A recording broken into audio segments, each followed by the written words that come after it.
Question de Claude. Qu'en est-il des médicaments à aspirer par le nez? Alors, le chametz est interdit à la consommation, mais il est aussi interdit à la hana. Hana, ça veut dire à tout plaisir. Donc je n'ai pas le droit, par exemple, de prendre du chametz, de pommade faite de chametz, et m'en mettre sur la peau quand ça me fait plaisir.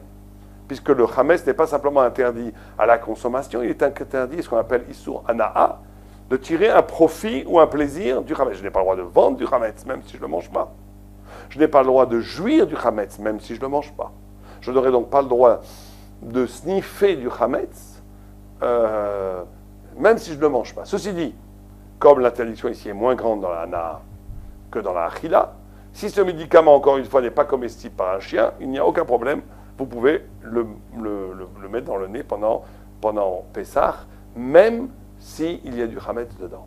Si par contre, vous ne savez pas qu'il y a du chametz dedans, ce n'est pas précisé dans la composition, vous avez le droit aussi de le sniffer.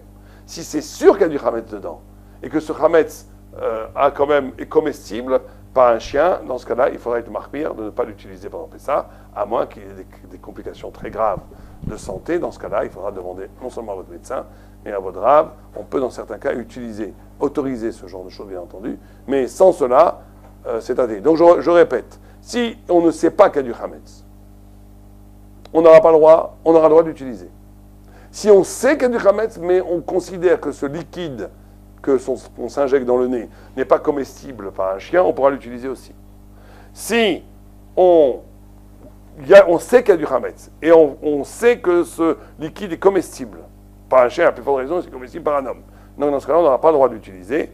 Il faudra acheter la même chose qu'à Chalet Pessah. Et dans ce cas où ça n'existe pas et qu'il y a un réel danger pour la personne, bien entendu, il y a manière à l'autoriser, mais il faut demander dans ce cas-là au médecin et au rat pour cas par cas préciser cette autorisation.